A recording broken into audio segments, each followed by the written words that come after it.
tardes, queridos amigos. Gracias por estar con nosotros otro domingo más aquí en Medicina de Cuerpo y Alma, en Canal 19 Cinevisión. Buenas tardes, doctor. Buenas tardes, doctor. ¿Cómo está usted? ¿Todo bien? Bien. Qué bueno. Y hoy tendremos un invitado muy especial. Se trata del doctor Marcos Chaín Constanzo, médico cirujano general y cirujano oncológico, con quien disertaremos sobre muchos tópicos acerca del cáncer aquí en República Dominicana. Siga con nosotros luego de la pausa y vea nuestro interesante programa.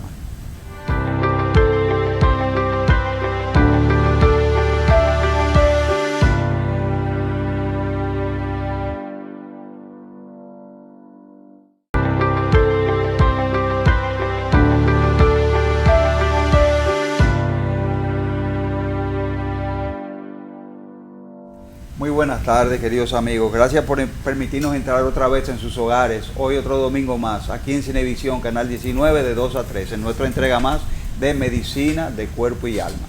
Y tal como habíamos anunciado, tenemos un invitado muy especial. Se trata del doctor Marcos Chaín Constanzo, excelente cirujano general y cirujano oncólogo, con quien hablaremos hoy de cáncer de mama, que es el cáncer más frecuente en la mujer, no solamente en el país, sino en el mundo entero, y de otros temas más. Bienvenido a nuestro programa, doctor Chaín. Gracias por aceptar nuestra invitación. Buenos días, muchas gracias por invitarme. Gracias.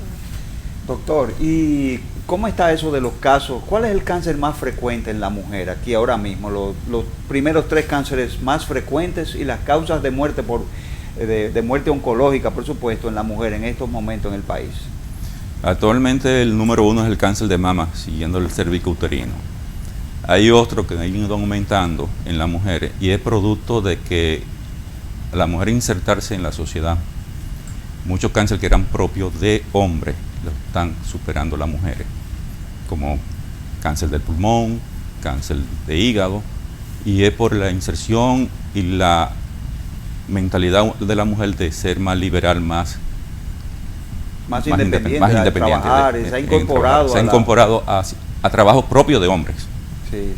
Y está expuesta a factores de riesgo y todo eso. Exactamente. Y eso del cáncer de seno, ¿qué tiene que hacer una mujer para detectar a tiempo un cáncer de seno? Primero, nosotros siempre le decimos, desde que llegan alrededor de los 19, 20 años, es la autoexploración de la paciente. Y un chequeo anual o cada 2 años, cada 3 años con su ginecólogo, pero un ginecólogo que sepa de mama y que sepa referir al paciente a su debido tiempo, a lo que nos dedicamos a la patología mamaria. Ya a partir de los 35 años, debería toda mujer hacerse un chequeo anual de mama con sonografía. A partir de los 40 años, mamografía. Pero hay algunos casos en que uno toma ciertas decisiones por su historial clínico familiar que pudiéramos comenzar a los 35 años y en aquella paciente con mamas muy grandes en que el examen físico y la sonografía quizá no nos dieran mucha datos, una mamografía o en algunos casos resonancia magnética, aunque no está todavía la resonancia magnética como screen decidido ya para hacer screen de mama. Pero en algunos pacientes, por ejemplo, hernia como la judía ascanasis, es parte del screen, la resonancia magnética. Se habla de que el sitio más frecuente en la mama, donde se encuentran las lesiones, estadísticamente, aproximadamente un 90%, se habla del cuadrante. Si la mama se coge y se forma como una circunferencia, se hace una cruz, el cuadrante superior externo, es decir, el que da para la axila. ¿Eso es así, doctor? Es así. Y el siguiente, el que en mi experiencia ha sido el cuadrante superior interno. El superior interno. Exacto. El que da hacia la línea media, sí, hacia el externo. Hacia el externo. Una lesión, por ejemplo, en el cuadrante menos frecuente, ¿podría ignorarse o tiene que ser sometida también al screening de cáncer de mama? Sí. Para nosotros no importa el tamaño del tumor, no importa la localización, nosotros tenemos que hacer un screen y son 3 pasos importantes. El examen físico de la paciente con su historial previo, la sonografía y la mamografía. Yo considero que mamografía y sonografía deben ir juntas en muchos aspectos, principalmente una paciente de 40 años, porque ambas nos pueden dar informaciones independientes que, viéndola global, nosotros podemos sacar informaciones importantes para beneficio de esa paciente. Doctor, y solamente hablamos de cáncer, pero ¿qué otras enfermedades benignas pueden estar en la mama que pueden obligar o hacer que una paciente acuda a su consultorio? La consulta, nosotros tenemos muchas pacientes con enfermedad fibroquística de mama. Y estas se van a clasificar en intermedia, media, pero aquí lo importante es que la mayoría son quistes de mama y son estimuladas por los procesos hormonales de la mujer. Hay estudios que hablan sobre las antinas que estimulan esas informaciones, la alimentación. Hubo un estudio que yo leí hace varios años que el uso de hormonas en los animales de granja, todavía eso hay que investigarlo más, es muy contradictorio en las últimas que yo estoy leyendo, en los otros artículos que yo estoy leyendo, como que no hay una afirmación, pero se asocia. Tenemos los quistes de mama, la ectasia ductal, los fibroadenomas, y son pacientes que se les da seguimiento con sonografía en estos aspectos. Un quiste de mama, dependiendo del tamaño, el dolor, la molestia, el bulto que se presenta en la mama, lo podemos en el mismo consultorio con una aspiración, previo a tener una confirmación sonodirigida de las características sonográficas que tiene el quiste. La sonografía nos va a dar si es sólido o es quístico, y por sonografía sabemos muchas informaciones, si está vascularizada o no está vascularizada, las características de las paredes de un quiste, si el quiste es complejo o es semisólido, o sea, una parte líquida y una parte sólida, que eso nosotros tenemos que tenerle mucha importancia porque se asocia un poquito más a enfermedades degenerativas. Doctor, y en su experiencia viendo mamas, ¿usted piensa que las prótesis que se están utilizando tienen algo que ver con la aparición de cáncer? Hay de cada 1 millón, un 1% va a desarrollar cáncer, pero es un cáncer no relacionado con la mama, es relacionado con la prótesis, no está relacionado con los cánceres ductal, lóbulo biliar ni nada de eso. Las prótesis hoy en día son muy seguras, pero también, y yo se lo digo a los pacientes cada vez que vamos a reconstruir una mama, tienen sus efectos secundarios. Algunas pacientes se quejan de dolor por encapsulamiento de la prótesis. Hay relacionado algunos efectos secundarios de efecto a distancia del área inmunológico. Eso se está avanzando bastante en las investigaciones. Mama es lo que más se está investigando hoy en día y se ha avanzado muchísimo. Si una paciente que tenga antecedentes de enfermedad fibroquística puede ponerse una prótesis mamaria. Todo paciente que va a ser sometida a cualquier procedimiento estético debe pasar por la mano de un cirujano oncólogo o un mastólogo. Es obligatorio, es parte del protocolo internacional. Entonces nosotros tenemos que ahí detectar cualquier patología maligna o premaligna en ese aspecto. Entonces cuando nosotros investigamos a esa paciente, podemos decir, sí, esta paciente aunque tenga enfermedad fibroquística de mama, pero no tiene ninguna característica del examen físico, por imágenes o una biopsia que nosotros hacemos, no es cancerosa, esa paciente pasa a cirugía plástica y los cirujanos plásticos van a trabajar con calma, con tranquilidad, porque se han encontrado mucha sorpresa en muchas pacientes de estas. Sí, yo creo que los pacientes, antes de someterse a una cirugía plástica de mama, deben hacerse un screening para tratar de detectar cualquier problema mamario, porque usted se imagina, doctor, que después que usted una muchacha se pone sus prótesis, imagínese que desarrolle un problema crónico o un cáncer de mama. Es por eso que debe ser sometida a una screening, ¿verdad? La situación más difícil es que el cirujano plástico ya pasado se encuentra en el proceso de una mamoplastía de levantamiento, la colocación de una prótesis, un cáncer ya ha pasado. Y yo creo que para todo profesional es un trago muy amargo. Y no me gustaría que ningún colega le pase eso. Doctor, en eso que usted habló de la enfermedad fibroquística, he visto que algunas pacientes le dan algún tipo de suplementos nutricionales, tipo antioxidante y esas cosas. ¿Qué resultado tiene este tratamiento para los casos de enfermedad fibroquística de mama? Mira, en la enfermedad fibroquística de mama lo correcto es que lo primero el paciente es cambiar su dieta, hacer una dieta mucho más saludable y ejercicio. Los ejercicios disminuyen el estímulo estrogénico en la mama. Y una buena alimentación. ¿Qué dice la Sociedad de Oncología Norteamericana? Cambio en la dieta, ejercicio, disminuir la carne roja y disminuir las grasas. Hoy en día está aceptado nosotros disminuir los carbohidratos, los azúcares. Y eso ya está tomando un auge de disminuir los carbohidratos porque se está relacionando con ciertas enfermedades específicas. Podemos dar, generalmente yo no doy muchas cosas, yo lo que lo educo con la alimentación y los ejercicios. Natural. Es el primer paso. Y antes daba una vitamina E, pero no se ha demostrado que tenga mucha influencia. Sí tratamos de que los niveles de vitamina D3 estén entre los valores normales. Y por eso indicamos vitamina D3, porque se ha visto una asociación de cáncer con déficit de vitamina D y los pacientes con cáncer que le va peor con un déficit de vitamina D3. Pero lo básico es la alimentación y educación en el paciente. En algunas pacientes que tienen historial de cáncer, no importa que sea mamario, una buena consejería genética se le hace a estos pacientes.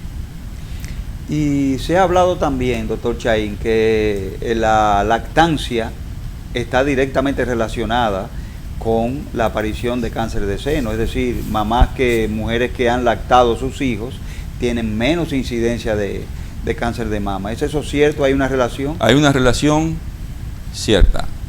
Pacientes que han lactado tienen menos posibilidad de desarrollar cáncer. Pacientes que su menarque temprano, su menstruación es temprano, tienen mayor incidencia de tener cáncer. Pacientes que su primer embarazo es tardío, tienen mayor incidencia de tener cáncer. Hay varios artículos muy controversiales que el primer aborto que se haga a la paciente se relaciona a cáncer de mama. Hay muchos artículos controversiales, muchos artículos que lo demuestran. Cuando yo trabajaba en una institución oncológica, yo llevaba una estadística y efectivamente observé pacientes que se hacían un aborto previo, tenían un aborto previo, no un aborto espontáneo. Estas pacientes en el interrogatorio veía que sí desarrollaban más cáncer que aquella que era espontánea, porque es una interrupción anómala del embarazo. El embarazo. ¿Y el uso de anticonceptivos orales no predispone al cáncer de mama? ¿No hay una relación? Sí, pero eran aquellos anticonceptivos que tenían alta dosis de hormonas. Ahora, con los estudios que se han hecho internacionales, se ha logrado hacer un equilibrio en que estos anticonceptivos tengan menos efectos hormonales para no desarrollar cáncer en la mama. Pero como quiera, los anticonceptivos tienen algunos efectos secundarios. Y en algunos anticonceptivos con baja hormona podemos dar tratamiento en los pacientes con algunas enfermedades fibroquísticas rebeldes. Doctor, hablamos mucho de la mujer y cáncer de mama, pero ¿qué pasa con el hombre y el cáncer de mama? ¿Usted ha tenido algún caso? Porque y mucho también de las personas que son transgénero, que utilizan terapia hormonal para cambiar de sexo, no para cambiar de sexo, sino para tener cualidades femeninas, y utilizan terapias hormonales por mucho tiempo. ¿Esto le puede hacer a ellos padecer de un carcinoma de endocrino, o sea, la utilización de estas hormonas para feminizarse? Que eso es una tendencia ahora mismo. Muchas personas, muchos hombres están utilizando estas hormonas. Entonces, ¿el hombre padece de cáncer de mama, doctor? El hombre sí padece de cáncer de mama y a veces mucho más agresivo que el de la mujer. Y tenemos que hacer todo el screen igual que una mujer y le mandamos a hacer la biopsia, le mandamos a hacer la inmunohistoquímica, los receptores estrogénicos y progesterónicos en estos pacientes. Yo he tenido aproximadamente entre 5 a 6 casos en el tiempo que yo tengo. El último fue un señor de la provincia del Ceibo. Le ha ido muy bien. Tenemos casi, creo que 7 años libre de enfermedad. Amén. Gracias. a Dios. Con los hombres que cambian de sexo y se utilizan terapias hormonales, hay mucho estrógeno y Sí. mucha progesterona en la glándula mamaria del hombre que no está acostumbrado a recibir eso. En estudios futurísticos que van a salir, creemos que esto pudiera aumentar la posibilidad en estos pacientes de desarrollar cáncer. De un Quizá crecimiento. por el estímulo hormonal de los estrógenos y la progesterona. Aunque la mayoría utilizan prótesis, aunque yo vi varios en el instituto, cuando yo trabajaba en aquella época que me lo enviaron, estos pacientes inyectaban sustancias en el seno y tuvimos varios problemas con estos pacientes que se inyectaban para hacerse el seno. Sí, claro. Muchas personas recurren a muchos métodos, ellos principalmente a veces que no son prótesis, que No. son sustancias que aumentan el tejido y simulan perfectamente una mama, Una pero que mama. con el tiempo se ha visto inclusive los efectos secundarios de esos cuerpos extraños y de esos materiales. Y efectos secundarios muy graves, muy Sí, graves. muy graves. Pero la conducta que yo he visto hasta en los Estados Unidos es que la hormonización, los hombres están usando muchas hormonas para frenar el proceso de su virilidad. Entonces comienza a cambiar inclusive la voz y le crece mama. Sí. Le crece mama de forma natural, sin necesidad de ponerse prótesis, le crece mama. crece. Claro Bueno. que sí, estimula el crecimiento mamario, pero yo he visto muchos. Y no solamente que le la crece su inyección de mama. grasas propias del hombre, que se lo quitan, le inyectan grasa y aumenta el tamaño global de la mama. Bueno, hablando de eso, creo que, no sé si fue en el año 2022 o en el corriente año, que ya el gobierno americano autorizó a la Academia Americana de Pediatría a partir de los 6 o 7 años no a usar hormonas para los famosos transgéneros, sino que para bloquear las hormonas del sexo que tiene esa persona para cuando llegue a los 18 años pueda hacer el paso al sexo trans sin menos problemas, porque no es lo mismo que ese paciente que llega adulto que decide cambiar de sexo, pero ya se dio ese permiso. A partir de los 6 años los pediatras pueden bloquear los estrógenos a las niñas y pueden bloquear la testosterona, los andrógenos a los niños varones. ¿Usted leyó esa información? Ya, No. ya eso entró en boga. Sí, sé que en España ya los niños pueden decidir su sexo. Sí. Yo creo que es un error de la humanidad hacer esto.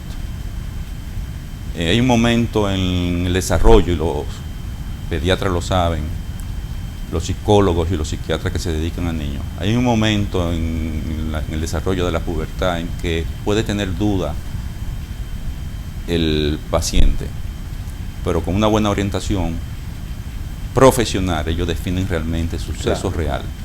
Además, una mujer es una XX, el hombre es XY.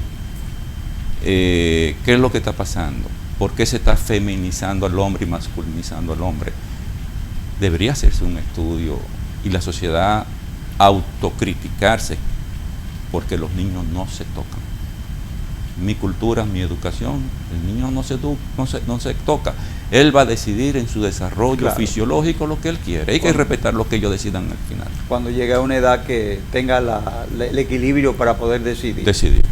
Claro. Doctor, y la obesidad es un factor importante a tomar en cuenta. ¿La grasa puede ser un factor cancerígeno, el estar gordo? La obesidad es un factor importante para desarrollar muchas enfermedades crónicas, entre ellas el cáncer. El paciente diabético también. El paciente diabético tiene un 10% de probabilidades mayor de desarrollar cáncer que un paciente que no tenga diabetes. En la mujer la obesidad, la ingesta de grasa, consumo de alcohol, son causas etiológicas de desarrollar cáncer en estos pacientes. Sí.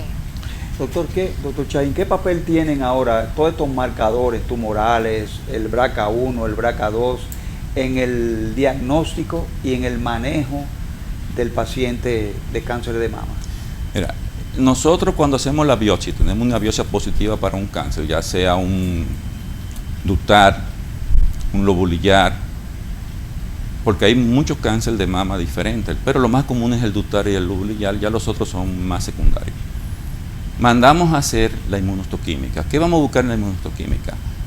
Si tiene receptores de estrógenos, de progesterona, el ERDOP si está sobrepresado, el KIA 67 si está muy elevado, etcétera. Y esto no va a servir como factor pronóstico porque eso lo vamos a dividir de acuerdo a las características que vengan esta inmunohistoquímica en luminal A, luminal B, triple negativo, etcétera. Y esto nos cambia la conducta en un momento determinado si vamos a dar quimioterapia neoayudante o no vamos a dar terapia neoayudante, porque por ejemplo una paciente que yo operé ayer, un tumor de 1 centímetro, usted me puede decir, sí, doctor Chaín, usted la pudo haber operado, pero era triple negativo. Mal pronóstico. A esa paciente nosotros le dimos quimioterapia neoayudante con una respuesta por examen físico y por imagen excelente. Lo ideal era haber hecho una biopsia en el área y le habíamos puesto un clic. Pero la decisión familiar de operarla lo más rápido posible era hacer una biopsia para ver si tuvo una respuesta patológica 100%. Bueno, ahora hicimos la mastectomía, no calificaba para cirugía preservadora y vamos a esperar al patólogo. Sí. Doctor, ¿usted cree que una paciente que salga con un panel de antígenos y de genes tumorales, en el caso de cáncer de mama, justifica una mastectomía? Porque vemos una actriz muy famosa que se hizo mastectomía bilateral solamente porque no tenía nada en ese momento, pero tenía presente preventivo varias de estos genes y varios de estos marcadores tumorales, y se hizo una mastectomía profiláctica. Mira, por eso entra en la mama la consejería y en todo tipo de cáncer la consejería genética. Nosotros en mama, por ejemplo, mandamos de acuerdo al historial familiar del paciente el BRCA1 y el BRCA2. Si están sobrepresados, podemos hacer la mastectomía profiláctica o de reducción de riesgos de bilateral. En aquella paciente con cáncer de mama, hemos tenido pacientes con BRCA1 y BRCA2 sobrepresados y se le hace la mastectomía contralateral. El problema es ponerse de moda, quitar las mamas sin necesidad. Una mujer con BRCA1 o BRCA2 negativo de 50 años no se beneficia de una mastectomía contralateral. Ahora, a donde tenemos que poner atención, y esa es la parte disyuntiva totalmente de todos los artículos que yo he leído, y yo cojo curso mensual de Europa, un webinar que se hace todos los sábados a la 1 de la tarde. Una de las conferencias fue eso. Entonces, los profesores de la Universidad de Edimburgo decían, pero es que una mujer de 50 años no se beneficia. Una paciente de 60 años con BRCA positivo, BRCA 1, 2, va a desarrollar un 6% estadísticamente mundial cáncer contralateral. Esa es la disyuntiva por edades. Otra disyuntiva que tenemos aquí en República Dominicana es que todas las mujeres quieren quitarse los senos. Ahora, una mujer de 33 años, de 28 años, 25 años con cáncer de mama, yo diría que se puede beneficiar de una mastectomía de reducción de riesgo con la mama contralateral, sin un BRCA1 y sin un BRCA2. Necesitamos mucho más estudios, pero hay una cosa que se llama medicina basada en la evidencia. Creo que ningún oncólogo me va a mí a decirme que no es así, pero hemos visto 1% de pacientes muy jóvenes con cáncer de mama que en X tiempo va a desarrollar un cáncer contralateral. Yo creo que si la sociedad de cirugía oncológica y los mastólogos nos ponemos de acuerdo, podemos crear un protocolo bien establecido, fundamental y con base científica, de cuáles se benefician realmente en nuestro medio y no viéndolo desde el punto de vista comercial, porque aquí quien se va a beneficiar es la paciente y la mujer es el centro de la familia absoluto. Entonces, ¿qué le va a convenir mejor a esa paciente y a esa familia a corto, mediano y a largo plazo con la mastectomía de reducción de riesgo en aquellas pacientes que no tienen BRCA1 y BRCA2, pensando en las pacientes jóvenes con cáncer? Sí, porque ellas se quitan las mamas para no desarrollar el cáncer, pero hay oncólogos que dicen que hasta en la cicatriz de la cirugía sí te va a dar TDA. Hay oncólogos que dicen, bueno, tú te lo vas a quitar para que no te dé. El 80%, pero hay que ver que cuando tú vienes a ver te sale la sí. misma cicatriz. Yo he escuchado médicos Sí, no. decir El eso. 80% de la cirugía de reducción de riesgo reduce la posibilidad de cáncer. Puede quedar un 10%, un 15%, un 20% de posibilidades de que en el área donde tú hiciste la mastectomía de reducción de riesgo Nazca. te desarrolle cáncer.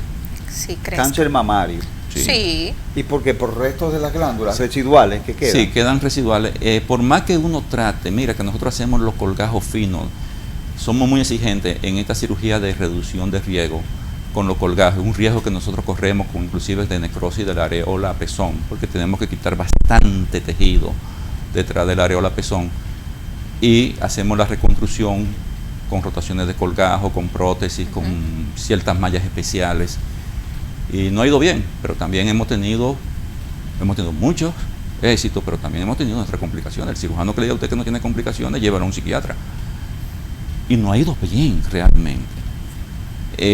Pero hay un % de esas pacientes que van a desarrollar cáncer. Estamos en Medicina de Cuerpo y Alma. Vamos a una pausa comercial y en breve volvemos con la entrevista de esta tarde.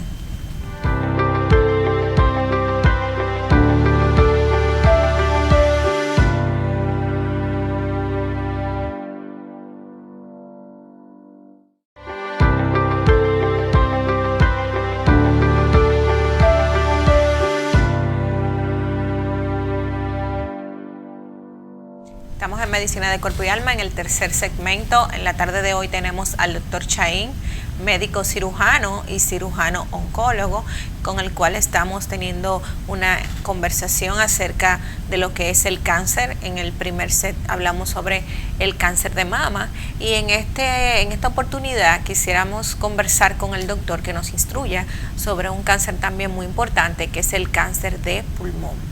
Doctor, anteriormente salían en los anuncios de televisión que fumar es perjudicial para la salud, ¿verdad? Se promovió el producto y se decía que fumar es perjudicial para la salud. Hay personas que dejan de fumar los cigarrillos tradicionales y utilizan cigarrillos electrónicos y vape, vapes y un sinnúmero de cosas, juca y todo eso, buscando muchas veces dejar el vicio o entrar en esa moda recreativa de utilizar estas sustancias. ¿Estos químicos que tienen estos cigarrillos pueden producir cáncer de pulmón? Sí, y muchas enfermedades respiratorias, un debilitamiento total para su sistema inmunológico también. Entonces, tú dejas de fumar y tú crees que no te va a dar cáncer, pero tú sigues montado en el caballo del cáncer. No es que no pueda desarrollar cáncer dejando el cigarrillo, es que las probabilidades van a ir disminuyendo con tiempo y espacio, pero sigue montado en el caballo. Tú pasas entonces a fumar estos cigarrillos electrónicos. ¿Qué es lo que tú estás fumando? Son sustancias químicas. Claro. Y el organismo no necesita sustancias químicas ajenas a lo que ella misma produce y a lo que tú debes ingerir de forma natural. Entonces, sí hemos visto pacientes relacionados con cáncer con estos pacientes. Y muertes con la juca, pulmones totalmente destruidos por la juca y con procesos infecciosos que dan pena a esos muchachos. Mucha gente cuando la pandemia que usa la juca y estos cigarrillos electrónicos fallecieron cuando la pandemia. De complicaciones. Si tú te vas a Jordania, al Medio Oriente, se fuma juca, pero es que no mezclan,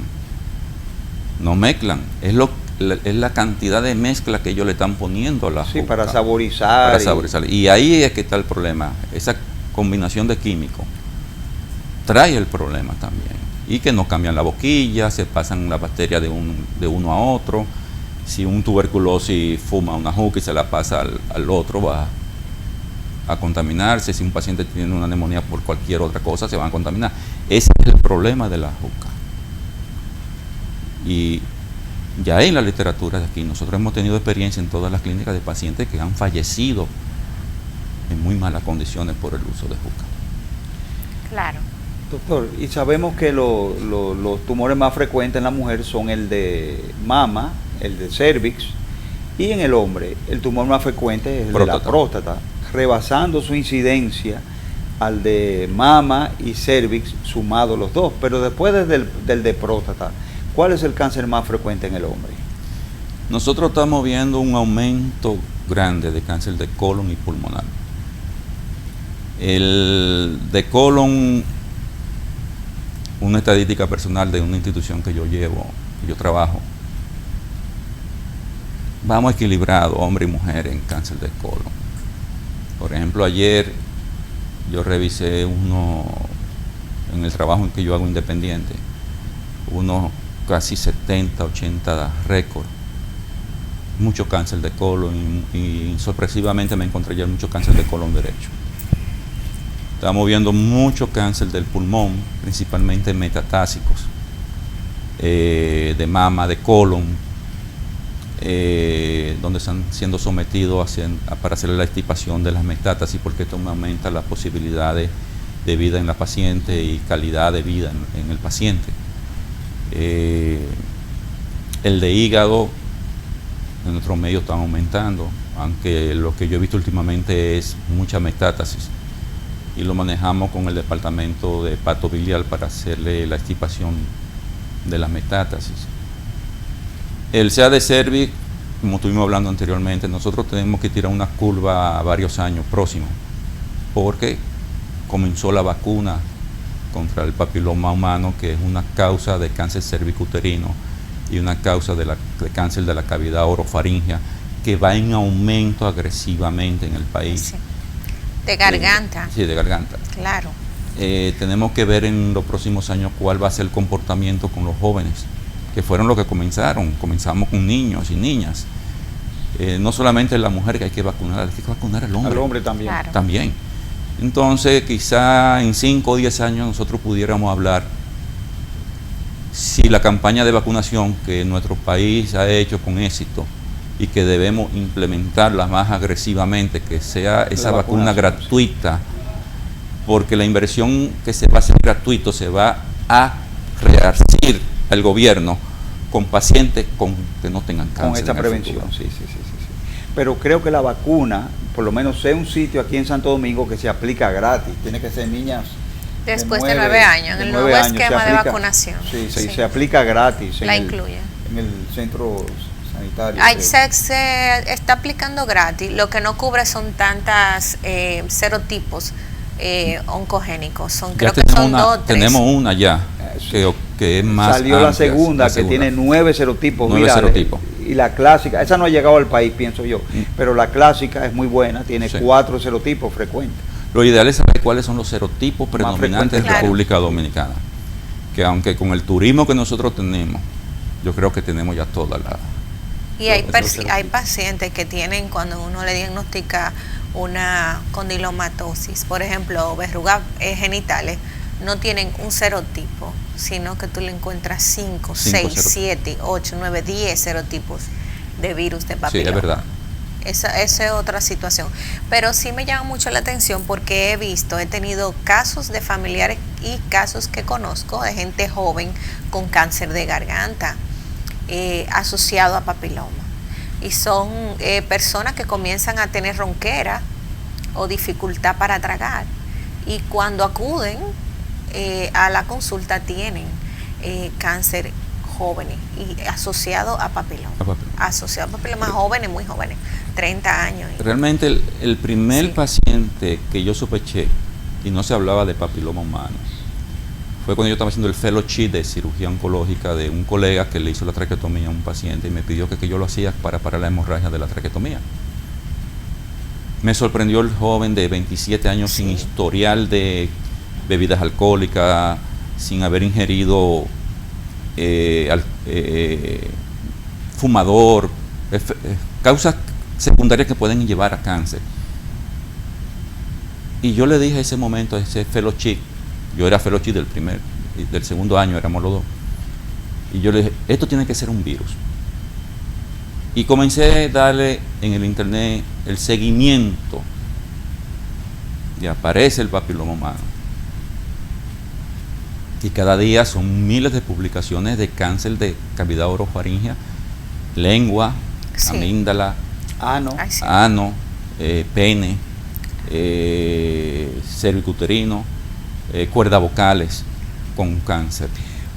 Muy agresivo. Sí. Muy agresivo y conductas muy agresivas también. Conozco un caso de un joven igual que tenía dificultad para tragar, comenzó con que le dolía tragar y tuvieron que hacer una traqueotomía. Hoy en día tiene su traqueotomía y el comportamiento ha sido muy agresivo. Es muy agresivo, Sí. yo lo acabo de pasar con un familiar Sí. y es muy doloroso. Y aunque se está dando mucha promoción a la prevención con la vacunación, porque ya había ciertas restricciones por los padres, porque pensaban que vacunar a sus hijos de una enfermedad como esa no era importante. Sin embargo, ya acuden mucho, porque el hospital que trabajo, un hospital nacional que tiene toda la vacuna, y yo veo a los padres llevando a sus niños a vacunarse de papiloma. Sin embargo, llevan a las niñas. Sí, no, ahí Creo está. que Llevan a la niña. creo que hubo una política, puedo equivocarme al principio, que era más para las niñas. Que era para la niña, pero a nivel privado se la pone a los niños. Exacto. Yo creo que nosotros tenemos que tener una campaña agresiva contra el papiloma humano, porque la cantidad de cáncer que estamos viendo por papiloma humano en un momento determinado va a desbordar más de lo que está desbordado. Ayer mismo yo vi una paciente con cáncer de la cavidad orofaringea y la característica que me dio a mí fue papiloma humano. Hoy se le va a hacer la biopsia a la paciente y es un estadio 4 cuando yo lo examiné, que no deberían llegar a un estadio tan avanzado. Hay que hacer una campaña rigurosa con la prevención, en la educación, en los pacientes. Y como hacen en Japón, las instituciones tienen que mandar a sus pacientes, sus empleados obligatoriamente un examen completo: colonoscopía, Papa Nicolau, endoscopía digestiva alta, radiografía del pulmón, mamografías, porque hay muchas mujeres que no van al médico. Exacto. Yo tengo pacientes que van a chequearse la mama por un dolor de mama, pero no le dan importancia a la bola. A la bola no me duele, no hay cáncer. Entonces relacionan el dolor con cáncer. No. Una bolita en la mama que no duela, tómalo, Yo creo que respétalo. tiene más posibilidad de ser cáncer, una bolita, como dice usted, que no duela, que una que duela. Exacto. Porque la que duele puede ser una mastitis, una obstrucción de un Un conducto. quiste simple de mama en el proceso ovulatorio, en el proceso Sí. del periodo menstrual de la paciente, de su ciclo ovulatorio, por un estímulo hormonal, va a producir y se puede inflamar y producir dolor. Doctor, y estas mujeres que tienen ovario poliquístico, que tienen estas menstruaciones, y estas que tienen miomatosis uterina, que tienen estas menstruaciones, suelen también tener quistes mamarios y enfermedad fibroquística. Hay una asociación. Hay una asociación, pero la miomatosis uterina, que son miomas, son patología benigna totalmente, difícilmente degeneran en cáncer, no tienen relaciones. Está el síndrome poliquístico, el paciente que tenemos quistes de mama, quistes hepáticos, quistes ováricos, y apenas 1% de estos pacientes van a mínimo desarrollan cáncer. En cáncer de mama es 1% mínimo que desarrollan, quizá un 1, un 5% que va a desarrollar cáncer de mama por enfermedad fibroquística de mama. Por eso es que tenemos que darle seguimiento. Un ovario poliquístico hay que darle seguimiento. Hay muchos tratamientos orales en estas pacientes que se han curado sin necesidad de cirugía. Claro. Doctor Chaín, hay otro tipo de cáncer que ha tenido un repunte, tengo entendido, en el país y a nivel mundial, que es el cáncer de tiroides.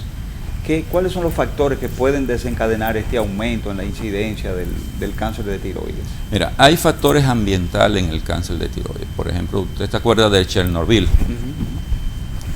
En Europa aumentó la incidencia de cáncer de tiroides.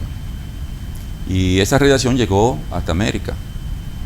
Entonces las radiaciones son causas de cáncer de tiroides. Hay factores genéticos. Los pacientes con déficit de yodo, hay una relación de cáncer y déficit de yodo. Aquí no se han hecho estudios realmente genéticos. Es interesante algo que observamos hace varios años, relación cáncer de tiroides, mama con tiroides. Es un síndrome que no me acuerdo ahora mismo el nombre, me lo dijo un profesor cuando yo era residente, pero no lo he vuelto, la literatura no lo he encontrado. Los niños que son sobreexpuestos a radiaciones, mucha radiografía, van a desarrollar cáncer de tiroides en el futuro. Por eso hay que proteger el cuello. Pero realmente la incidencia en República Dominicana, ha habido un aumento de los cánceres de tiroides. Sí. Y inclusive de variedades como el medular, que no, en mi época de mi formación como cirujano oncólogo, quizá en un año veíamos uno. Ahora se está viendo más comúnmente el medular. Más que el papilar. No, el papilar sigue siendo el primero. Sí. El primero. Y sigue el folicular. Y ya hay un protocolo muy bien establecido para el manejo de estos nódulos del tiroides. El acta de la Sociedad de Endocrinología de Estados Unidos tiene un protocolo establecido y que todos los años se van actualizando porque se van agregando nuevos conocimientos. Ya estamos a nivel de la molécula, de los genes del cáncer de tiroides. Y creo que aquí hay algunos lugares que se pueden tomar las muestras en el momento del aspirado para hacer los factores moleculares de estos pacientes y saber qué pacientes pueden ser muy agresivos. Por ejemplo, si nosotros tenemos un micropapilar, tumor pequeñito, 5 milímetros, 1 centímetro, en protocolos internacionales se le hacen factores moleculares y el paciente no es agresivo, se deja en observación. El problema es convencer al paciente de que no se beneficia de cirugía. Es como el nuevo paradigma que vamos a tener en los próximos años con el cáncer de mama. Pacientes de cáncer de mama que no son agresivos, con una respuesta histopatológica y por imagen y examen físico, excelente la quimioterapia, el futuro es no tocarla. Y así va a pasar con el tiroides. Esos micropapilares no se van a tocar, pero vamos a tener que tener los factores moleculares genéticos de este paciente para nosotros decir, este paciente califica de no tocarle su tiroides porque es una cirugía que tiene su pro y su contra. Ay, sí. Entonces, poner un paciente, quitarle un tiroide por una lesión micropapilar, que sabemos que los factores Son mínimos. congénitos y genéticos y moleculares son favorables para ese paciente, mantenerlo toda la vida, quitarle el tiroide completo para que esté tomando todos los días pastillas, hormona sustitutiva. Entonces, se está volviendo y se está haciendo menos agresivo con el tiroides en algunos casos específicos. Algunos casos específicos fuera de aquí. Por ejemplo, la clasificación de Bethesda, que va de 1, 2, 3, 4, 6, es una clasificación interesante para nosotros decir qué paciente califica para cirugía y qué tipo de cirugía hay. Entonces, todo eso tenemos que volver nosotros a retomar los lineamientos internacionales, volver a invertir más en estos estudios moleculares, en estos estudios genéticos en los pacientes, para saber el futuro. Por ejemplo, ya España tiene en los cánceres del niño todos los fenotipos genéticos. Aquí, ¿dónde está el banco de tumores? Lo inauguraron. ¿Qué se ha hecho con el banco de tumores en el país? Se ha trabajado con un banco de tumores para nosotros saber todos los tipos de cáncer que hay, todas las variantes de cáncer y los factores genéticos de estos pacientes. Tenemos más de 40 o 50 años de atraso. Sí. Pero eso fue lo que hablamos fuera de cámara antes de empezar el programa, de hacer un programa especial con un endocrinólogo y un cirujano oncólogo, que sería usted, para discutir cuándo o no se debe operar un cáncer de tiroides. Eso lo tenemos en agenda, ¿verdad, doctor? Sí. Mire, y hablando del celular, finalmente, ¿hay alguna conclusión definitiva de que el celular puede causar o está asociado con algún tipo de cáncer realmente? ¿Podría estar asociado con el de tiroides también, porque está muy cerca cuando hablamos y todo eso? Mire, se hicieron muchos estudios en un momento determinado que lo bloquearon. Aquí las grandes empresas, y lo voy a decir claramente porque no tengo miedo, ocultan muchas investigaciones. A ti te vendieron que el tabaco era bueno. Y salía ese señor con el caballo y una marca. Cuando salieron los estudios, ellos pagaron para que no se publicara, pero al final de cuentas la base científica estaba ahí. El azúcar. Se hicieron investigaciones de que el tumor se alimenta de glucosa, se alimenta Fíjese que el PESCAN se basa en eso. se basa en eso.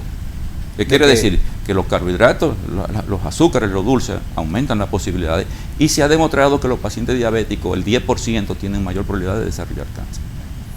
Así ha pasado con el celular. Por ejemplo, los gliomas cerebrales están asociados al uso del celular.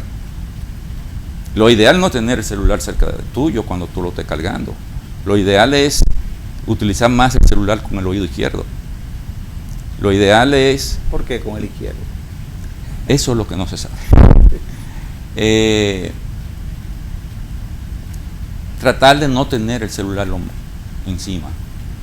Son factores ambientales. Son factores ambientales. Que se asocian. Claro, hay muchos factores ambientales. Por ejemplo, vivir cerca de antenas, de lugares donde hay antenas, de industrias. Y alta tensión.